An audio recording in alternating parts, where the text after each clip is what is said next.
Hello everyone, I'm MVL and welcome to my video game pickups for September 2017. As per usual, gameplay footage for every game included. And first up we have the Super Nintendo Classic Mini.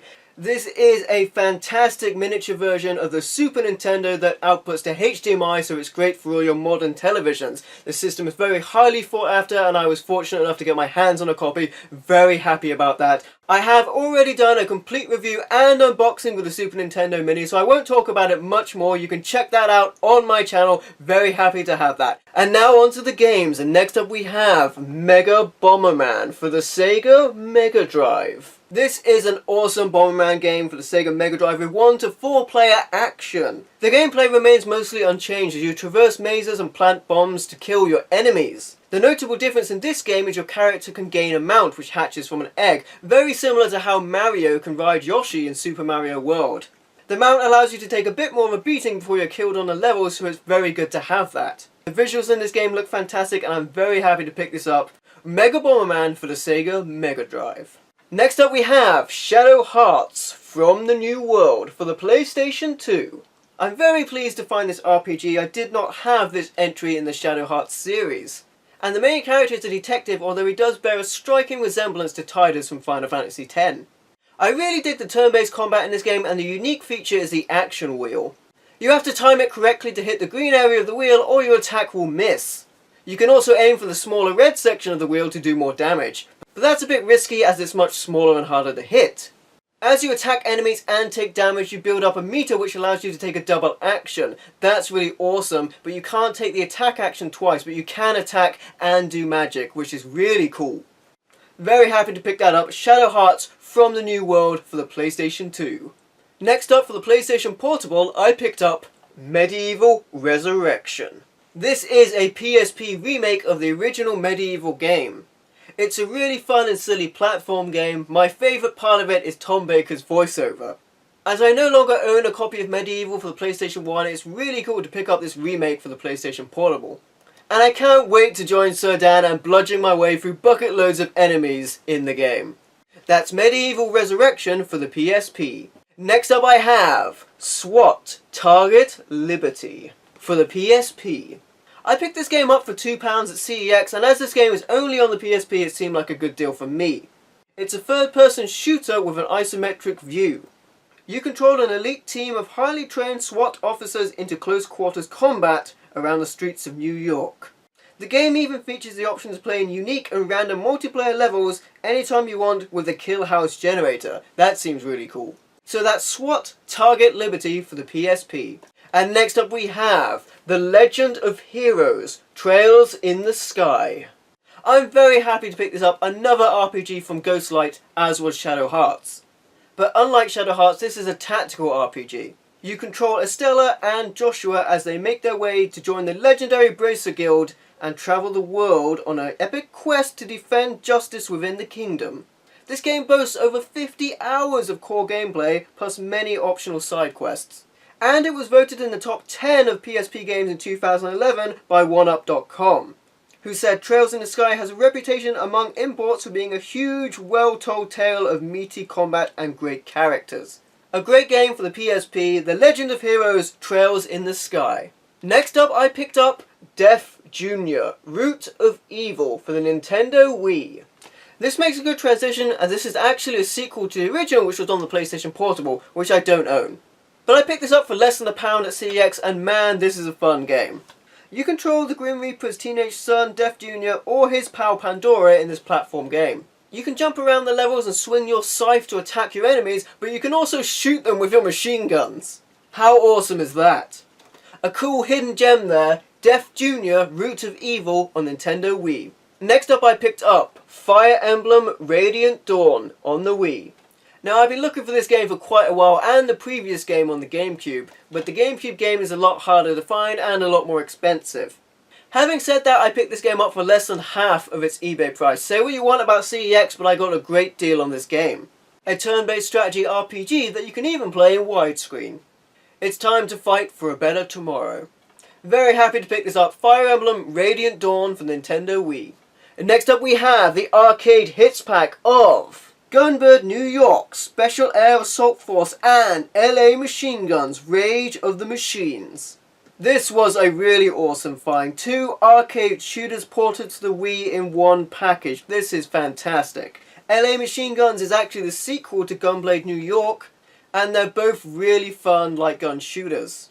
Of course they work perfectly with the Wiimote, and it's really fun to play these. Any excuse to make use of my Wii Zapper and I'm right in there, and this is a brilliant reason. The first game has you firing a machine gun from a helicopter fighting terrorists, and the sequel does the same thing where it has you firing from some sort of sci-fi police vehicle. Which reminds me heavily of the bikes in Judge Dredd. Good fun arcade action there with the Arcade Hits Pack for the Nintendo Wii. And next up we have Sakura Wars, So Long My Love. This is a really cool RPG for the Wii that sees you plunge yourself into cutting-edge mech combat missions and exploring an alternative steampunk 1920s New York. My only problem with this game, which I often have with RPGs, is there's far too long of a period before you get into the action. When I was recording the gameplay footage for this game, I was desperate to get to the action, but I eventually gave up because I was tired of watching cinematics and romancing characters. Some RPGs take a little while to get going and get good, but this was ridiculous. Next up we have Sherlock Holmes, The Silver Earring. Now I originally got this game for the PC, and it's one of the few games that I wasn't able to get working. That's why I leaped at the opportunity to pick it up for the Wii so I could give it a go. This game looks really cool and I can't wait to get stuck into it. There's a lot of Sherlock Holmes games like Crime and Punishment that I really enjoy. And this game boasts the opportunity to solve dozens of puzzles and brain teasers. So I can't wait to use my imagination and detective skills to clear up this incredible investigation. That's Sherlock Holmes The Silver Earring on Nintendo Wii. And next up we have the SNK Arcade Classics Volume 1. I picked this up and a CDI game Daimo's Adventure at Faceless Monkey in Truro. I'm holding off showing my CDI games because I want to do a full collection video for that. Although I've already talked about this game in my Faceless Monkey shop tour and pickups video, I thought I'd bring it out again as it's one of my best pickups of the month. I was drawn to it because it included Shock Troopers, and this is a great package. The game features Art of Fighting, Baseball Stars 2, Burning Light, Fatal Fury, King of the Monsters, Last Resort, Magician Lord, Metal Slug, Neo Turf Masters, Samurai Shodown, Sengoku, Shock Troopers, Super Sidekicks 3, King of Fighters 94, Top Hunters, and World Heroes, all playable on the Nintendo Wii. Next up for the original Xbox we have Fable, The Lost Chapters. I had originally completed Fable on the original Xbox, and I also had Fable Anniversary on the Xbox 360, but I didn't have this copy. Unfortunately, it seems like Fable The Lost Chapters only came out in this terrible best of packaging. But it doesn't matter to me too much as the Lost Chapters content is included in Fable Anniversary Edition. Still, even though this isn't widescreen like the Anniversary Edition, it's still nice to play it with the original controls as it was intended, with all the added quests, weapons and choices from the Lost Chapters content. And I only paid £1 for this, so I can't complain there. Next we have DarkStar 1, Broken Alliance for the Xbox 360. This is another game I initially picked up on the PC, but I couldn't get to work. It came with UFO Aftermath, which I could play, which was really fun. This full HD version for the Xbox 360 will be playable because it's a console version of a game. This is an awesome 1080p version of the spaceship exploration game. The game reminds me of Freelancer for the PC, which was fantastic. The game promises action and adventure in one exciting package, an innovative hybrid game that moves the player seamlessly between story-driven adventure, RPG customization, and action-packed space battles. Play as a pirate, trader, mercenary, bounty hunter, smuggler, or assassin. Explore a universe of more than 300 solar systems, and the game has amazing visuals and sound. So I'll finally be able to play this game, DarkStar 1 Broken Alliance for the Xbox 360. And next we have Eat Lead, The Return of Matt Hazard. Now Matt Hazard hasn't been anywhere, he never existed. He's actually kind of a parody of video gaming in general. He's supposed to be a 1980s video game character making his comeback, and he actually reminds me a lot of Duke Nukem in how he's presented, which is really funny. With all that said, this game is actually really good. It's an over-the-shoulder shooter that has a lot of action packed into it. It's got everything that keeps me interested, shooting guys down and running up to people and punching them in the face, so there's not much else I can ask for. So this game is really cool, and unlike Duke Nukem, Matt Hazard delivered with his comeback, even though he didn't go anywhere in the first place. And next we have Killer is Dead. This is actually the limited edition, but the Smooth Operator Pack DLC has been used because I bought this second hand. He is a killer, a lover, and an executioner. This game has a fantastic art style with cel-shaded and dark visuals. And to say this game is twisted will be selling it short. This is a hack and slash game that is really messed up.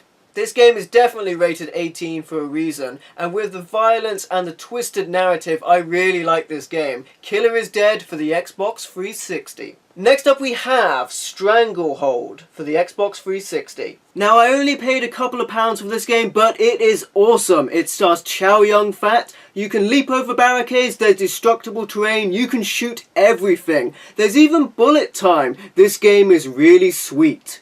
Honor is his code, vengeance is his mission, and bloodshed is his only option. A badass third-person shooter with a legitimate star at its helm, this game looks awesome. That's Stranglehold for the Xbox 360. Next we have Ni no Kuni, Wrath of the White Witch. Step into an animated role-playing masterpiece. Experience the magical journey of a young boy named Oliver who enters a beautiful and dangerous parallel world in an attempt to save his mother. This is a turn-based RPG and it is guilty of taking quite a while to get to the open world and battle sections, but I forgive it because this game is really cool. How can I be mad at a game when it lets me attack enemies with a stick that is also a magic wand? The battles are really interesting and exciting as they combine turn-based and real-time tactical elements. You can also experience a beautiful and breathtaking world filled with curious creatures and vibrant landscapes. IGN gave this game 9.4 out of 10, saying it's a must-play for an RPG fan. That's Ni no Kuni for the PlayStation 3. And next up we have Night Trap, limited edition by Limited Run Games for the PlayStation 4. This is an amazing version of Night Trap. The video looks better than I've ever seen it before. You can check out an unboxing and review video I did for this on my channel. I compared it with the original Mega CD and 3DO game footage and it looks far better. I've also live streamed this game so you can watch that as well and see me play a lot of Night Trap. Really happy to pick this up. These sold out really quick. Night Trap on the PlayStation 4. Next up we have Oceanhorn, Monster of Uncharted Seas for the PlayStation 4. Another game from Limited Run Games. Very happy to pick this up in the physical version. The case received a little bit of damage when this came to me, but the game runs completely fine. Embark on an epic journey. Explore the islands of Uncharted Seas, a world filled with many dangers, puzzles and secrets. Fight monsters, learn to use magic and discover the ancient treasures which will help you on your quest. This game is really fun and really cool. It reminds me a lot of Zelda, particularly Wind Waker with its art style being around the ocean and the islands and the cel-shaded graphics. This is really awesome, really happy to pick this up. Oceanhorn, Monster of Uncharted Seas for the PlayStation 4. And finally we have Wonder Boy, The Dragon's Trap on the PlayStation 4. This is the limited edition from Limited Run Games. Welcome back to Monsterland. The cult classic returns with a unique blend of exploration, action and adventure. This is a remake of the original Sega Master System game and this is fantastic. You have all new visuals and a new character, Wonder Girl, to play with. The limited edition includes the soundtrack, which includes the new music, which was orchestral for this game. But if that's not your thing, you also have the option to return to the retro mode with 8-bit graphics and the old 8-bit music, which I really love. I also did a full unboxing for this game, and you can check that out on my channel. So that's Wonder Boy the Dragon's Trap on the PlayStation 4, and that's it! Those are all of my video game pickups for the month of September. Thank you for watching, please like, comment, and subscribe, and I'll catch you next time.